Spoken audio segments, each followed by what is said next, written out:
with Archway, and we are interviewing nominees of the Fraser Valley Cultural Diversity Awards. Today, I am with Christine Seymour. Thank you for joining us, Christine. How are you? I'm good. I'm really happy to spend some time with you this morning. Thank you for having me. Thank you. Likewise, absolutely. So, if you'd like to please introduce yourself and what have you been nominated for? Give us the gist.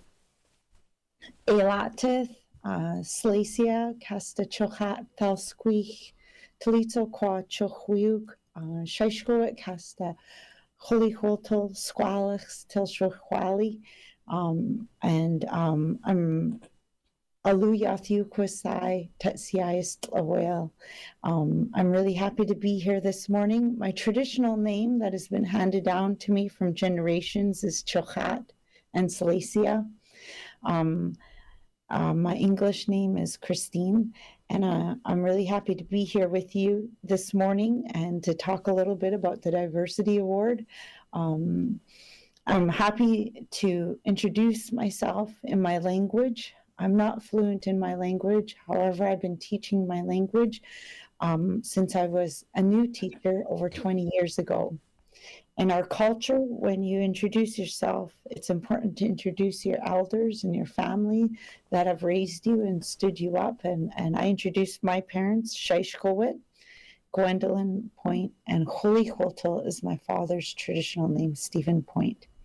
I've been nominated for the Cultural Diversity Award, and it's been an honor to be recognized in that way in our community. Congratulations. Thank you. Thank you so much for that. That was so profound, like genuinely the way you introduce yourself in your native language, and it just really, really touched me. And so moving on, how does it feel to be recognized with this nomination, both personally and professionally? What would you say it means to you?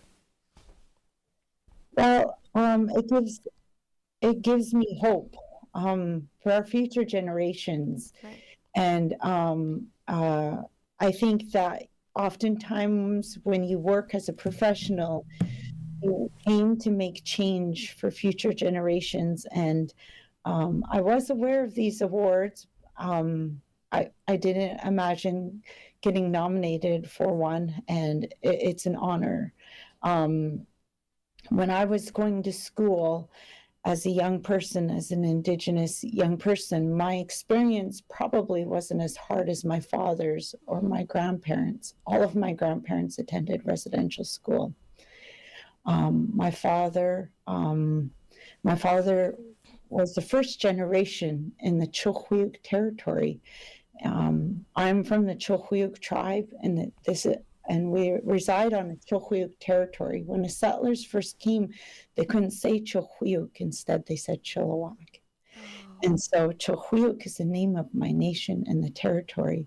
But my father, him and his brothers and my Uncle Jeff, they were the first generation that were allowed to attend public school in the Chilliwack, the Chilhuyuk territory.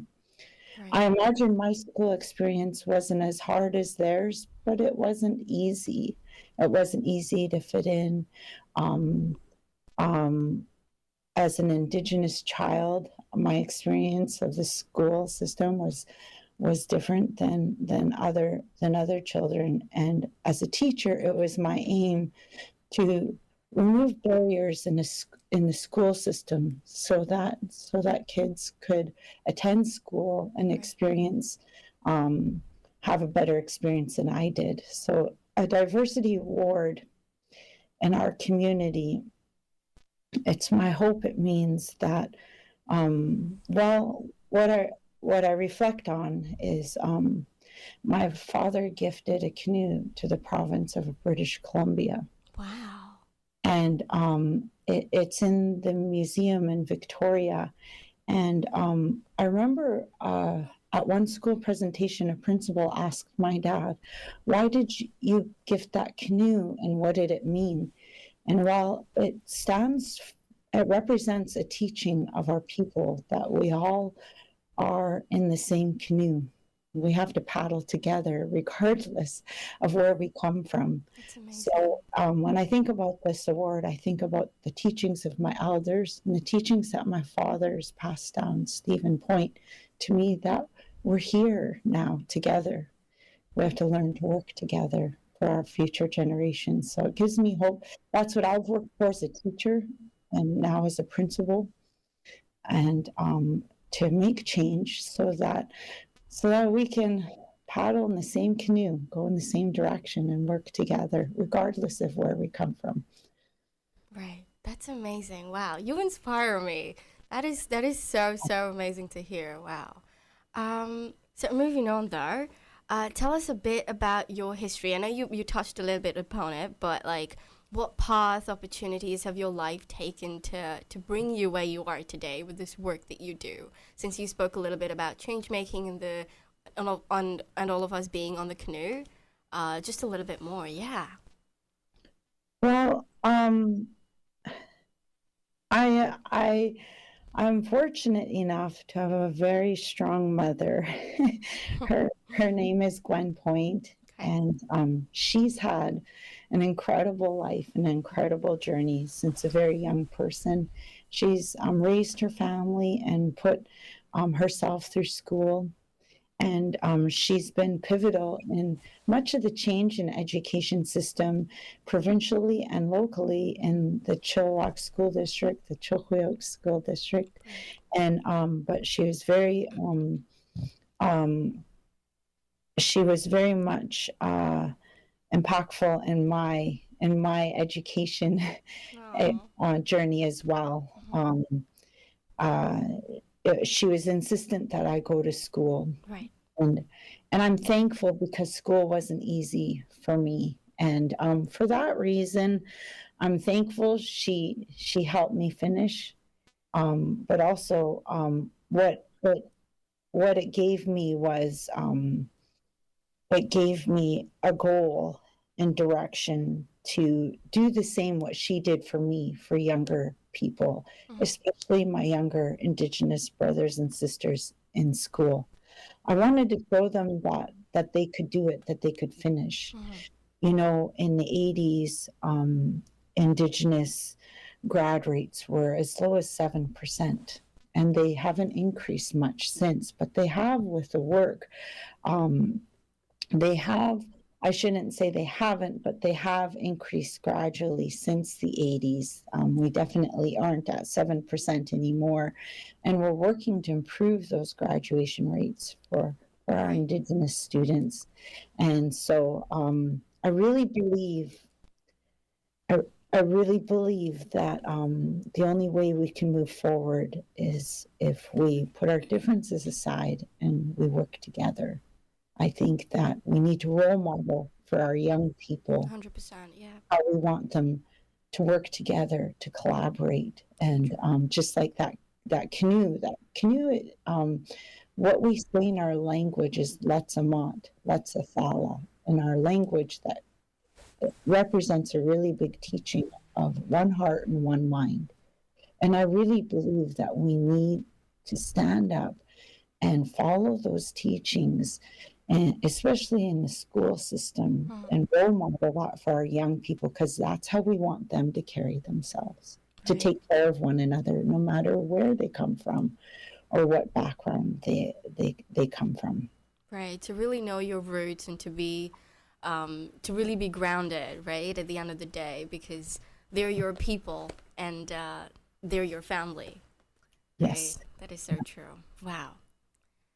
So, with since you mentioned a little bit on like from the themes that I understood, you mentioned themes of like inclusivity and diversity, the aspects of those, and then the idea of community then therefore comes to the forefront, right? Because that's the epitome of community, diversity, inclusivity, acceptance, all of that. So, what communities are you involved in, and how have they positively impacted the work you do today? I come from the Scout First Nation, Right. and that's one of the communities in within the Chilhuyuk Mm-hmm. tribe, the Chilliwack Nation there, and and I've grown up on the Schuylkill First Nation territory with my family, with all of my uncles and all of my aunties. Right. I'm fortunate enough to be raised with my culture. So what makes I hope I'm answering your question right. And I when you think about Canada and the residential school era, um, the residential school era really did what they set out to do. Over 100 years ago, Canada had 59 different languages spoken in Canada, from different tribes and different nations. Wow.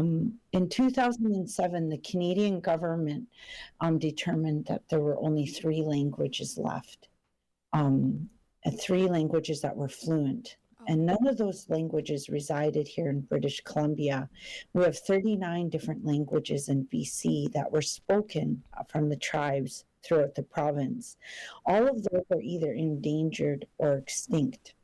But this loss in language from 59 to 3 languages isn't just a reflection, a loss of language. It's also a reflection, the loss of our culture.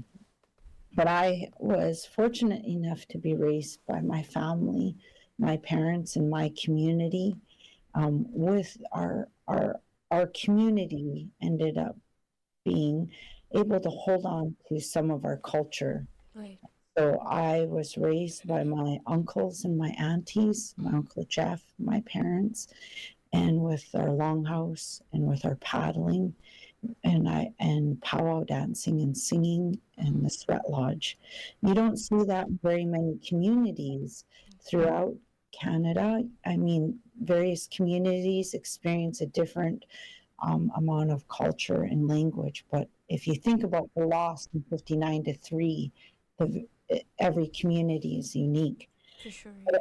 I think my experience with the culture that I'm very privileged to be raised with has allowed me to share that within the school district and within the communities in a humble way.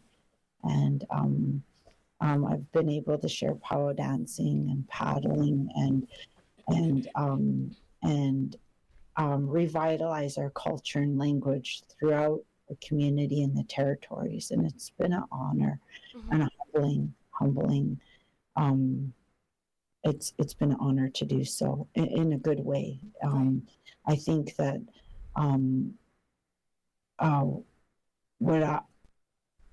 what I was told is by now there was that our young people are going to start walking out of their territories with their regalia and speaking their language. And I'm starting to see that. And I can say I've been a part of that. That'll mean a lot to me because I really believe that they'll get a connection to who they are, to who their ancestors are. They'll learn the language and the worldview and the teachings of our people, and our communities will heal. And so being a part of that cultural revitalization within the Chilkoot territory and the school district has meant a lot to me. I believe it's the healing pathway and part of the reconciliation time that we're looking at currently within the territory.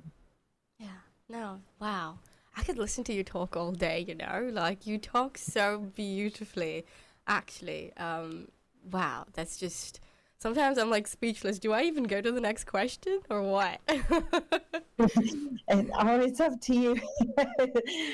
Oh no, but this is generally amazing. I'm so glad that we're getting to do this. Yeah, wow. So can you share specific highlights or moments that you'd say stand out to you in your journey about when you were, building more inclusive environments and you were creating that diversity or creating opportunities for that in the environment, in the community? I've been a part of various initiatives in the community and in the school district. Right. I think really I stand on the shoulders of my parents and my ancestors. And I'm very humbled to say so. And that's really the teachings of our people. We follow in the footsteps of our ancestors and my parents. And I get emotional because, you know, our journey wasn't as tough as theirs. I know my parents faced a significant amount of barriers and racism, but they didn't feel sorry for themselves. They were strong and they worked to remove those barriers. So really, when I think about my journey, I instantly think about theirs. My dad was one of the first Indigenous students on the UBC campus. Oh wow, Yeah, that's yeah. that's There an was only honor. Yeah. well, only a handful of students at UBC when he went to law school, so my parents ran the Chilliwack Powwow for 17 years in Chilliwack, and I was able to chair the committee for a significant amount of years. And although they moved away and had different roles, it's still, I think it really bridged a lot of the community members, and created a space where we could collaborate and learn from one another, and it became quite a community event. And so, but I've also, and when I think about my professional experience, I think about teaching the language. One of my favorite experiences was while I was teaching was when I had non-Indigenous students learning Halkomelem. Wow. And I really loved that. I loved that. And one of my students, he was on the football team. He actually was sort of the star of the football team, I imagine anyway. And he was really well known throughout the school, and I remember we were sitting in our language class and a football team walked by in the school and they had their suits on. They dressed up when it was game day. Right. And I remember they said hello to us in Halkomelem. And so, you know, when you have one speaker left, and we only have one speaker left for the Halkomelem language. Halkomelem is endangered. And so it was just so meaningful for not only our non-Indigenous classmates to learn the language, but to teach their teammates and to have the language spoken in the school. And so I think it was one of my favorite moments as an educator. I've always worked to share with my students and my colleagues that, one of my favorite things that I heard was from Commissioner Sinclair. He said, we weren't a part of the problem that caused the residential schools and the divide, but we have the opportunity to be a part of the solution.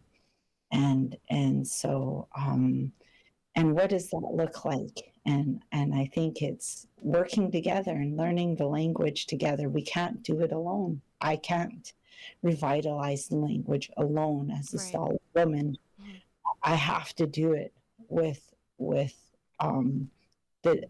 in collaboration with my colleagues and our administration and all of our students. And so when we start working together and for a common goal, then I think that we're going to move forward. It gives me hope. It gives me hope that we can revitalize the language. I don't think we're going to save the language or any of the languages until we work together. Wow. Yeah, that's amazing. So since you mentioned Halkomelem, and so a little bit about myself, I'm an international student from Dubai. So this I've always wanted to. So since I guess my first semester wanted to learn Halkomelem, but I didn't want to overstep or anything. Oh please. My favorite experience was I always worked with teachers and went through classes and said, we have to do this together. And then I moved school districts a few years ago. I'm in Fraser Cascade School District as a district principal here. Wow. And I was gassing up my car one morning and I heard, Mrs. Seymour, Mrs. Seymour. And I turned and I thought, oh, I don't know. And it was one of the teachers I worked with in Chilliwack. He said, I'm taking Halkamalam and I'm teaching Halkamalam in the kindergarten language. And I said, any words that you teach will be words that we save in the language, if it's 10 words or 20 words. And so, but we can't do that. I can't do that alone. We have to do it together. And I think that's the lesson. If we want to move forward, if we want to recover what was lost, like the language, we aren't going to be able to do it unless we work together. Right. Yeah. Good. So if you don't mind me asking, how do you say hello in Halkamalam? A swale. Yes. Swale. And swale describes the first light that comes up in the morning of the day. So we never really, in our language, we didn't have a word for hello or goodbye. And so our elders have worked since the 70s, and my late grandfather was one of them. Right. And they've created words, and now a swell is commonly used in our communities as a greeting. Hello. Yes. Wow. Yeah. And since you said there's no goodbye or bye, do you just say a swell again when you're like parting or no? What our elders used to say was hioth method. Hioth method. That means take care of yourself. Hioth method. But they did put a word. Yeah, hioth method. They did put a word together. Quitslama. It translates to see you. See you. Quitslama? Yeah, so that's sort of not a new word, but a word we use today for goodbye as communities change and family, and our people aren't the same. We don't live the same as we did 100 years ago, and our language has changed. So we use Aswale and we use Quitslama. Those two words are commonly used within our territories. Yeah. Oh, I'm loving this. This is amazing. So please take the language course. We have to work together. 100%. I'm so excited. So down. Like absolutely. Yes. Yeah, wow. And you spoke so much about, the people in your life, the community, your parents, your uncle, your aunt. So in that essence, what kinds of people would you say you surround yourself with? And what do you do to encourage those around you and, to make a difference in their communities? You've spoken so much about language. You've spoken so much about, preserving and healing and reconciliation and all of that. So how would you say you tie all of that together for the community, for the coming generations? Well, Sorry, that was a lot. That's okay. I'm very fortunate to have grown up with the culture, and when I'm not at work, I end up being at home in my community and with my family and practicing my culture, whether if it's in the winter, we're in our sacred longhouse ceremonies, or in the spring we're paddling, and I love dancing in the summer. Oh. And so oftentimes we do talk about living in maybe two worlds, but I don't know if I don't like saying that, because but it is a reality. We have our work, and then we go home and we have our cultural life and our cultural home, and we navigate both. Many of the Stalo community members navigate both of those areas in our life. And so I find that I just get surrounded by our cultural aspect of the life in our family, and I get opportunity to be with elders and knowledge keepers, and I really love my family so much. I think when I think about my uncles and my mom and my parents' generation, what they went through to hold on to what little culture and language we have left, Right. and what my grandparents went through. My grandfather was the last speaker, and my grandmother as well, and we lost so much in my grandparents' generation, and it was my parents' generation that really fought to hang on to it. So now I find that I'm in the community, and I am a principal. I work to learn the culture, and I work to pass it down the same way my parents, my uncles and aunties have passed it down to me. If I can be a part of that, so I try to share the culture within the schools Right.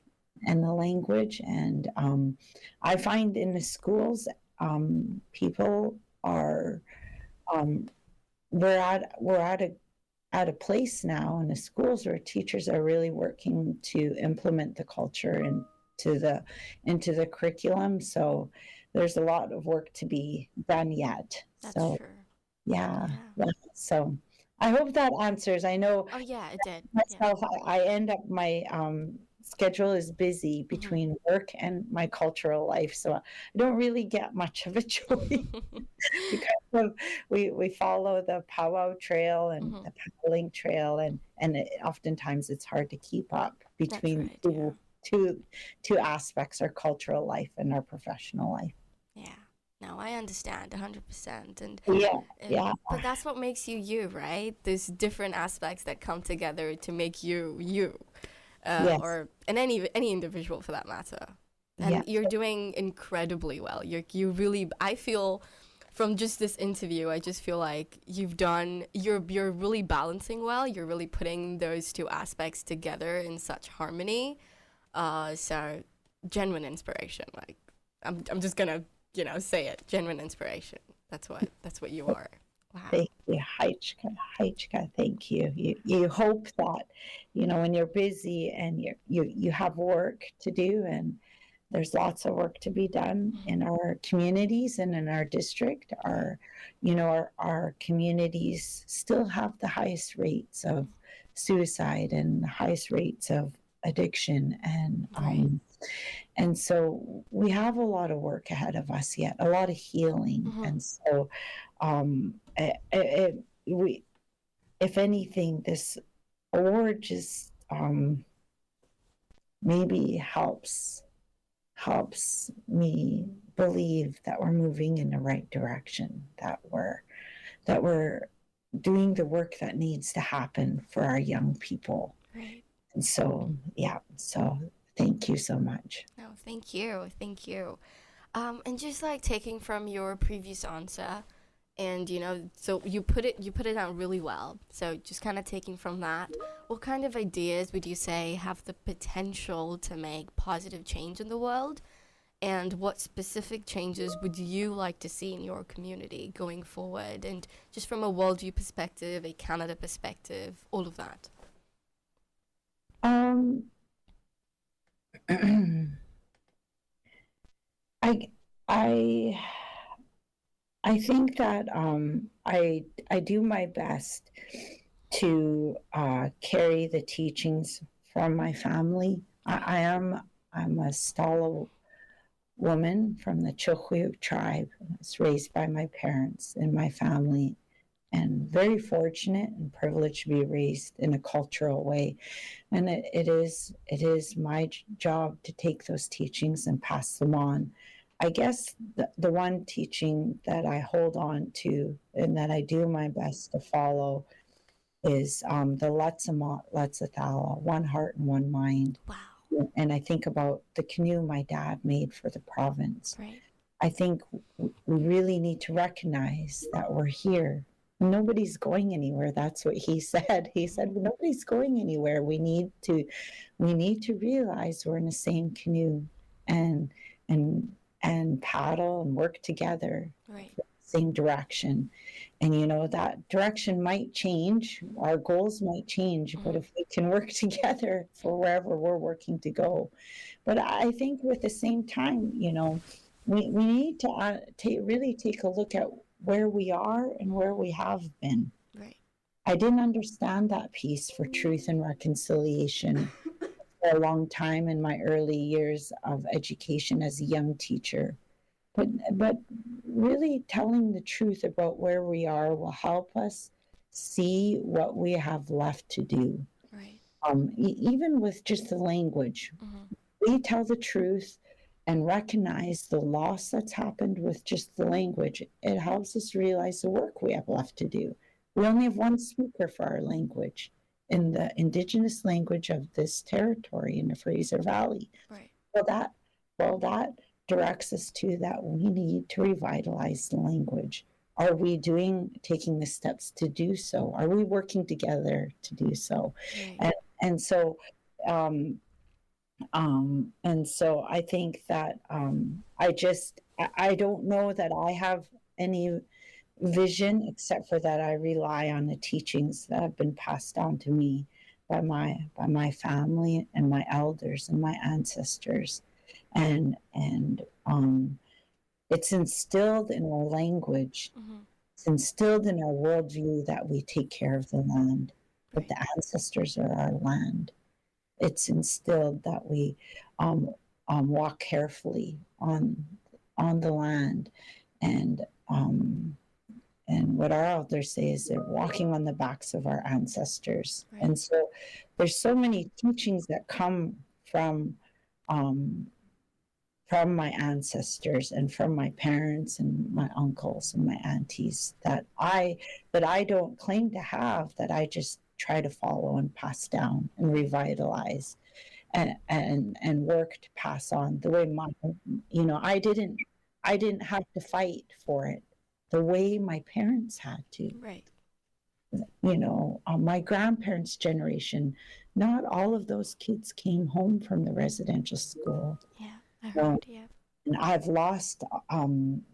lost close family members to the residential school, and my parents' generation, therefore, they had to fight for the culture and fight for the language. Right. And I don't have to. And it's my hope that my kids don't have to. Right. They can speak their language and practice their culture, and the community will uphold them in doing so, and will uphold one another like our ancestors tell us, let's athala. One heart and one mind will paddle in the same canoe. Wow. One heart and one mind. Yes. I'm going to steal that and take that with me. It's a teaching. I'm so happy to share it with you. Thank you. No, thank you. And then what would you say is that one small act that someone can do to help create a more inclusive environment, whether Indigenous or not? Like, in general, what would you say is that one small act that someone can do?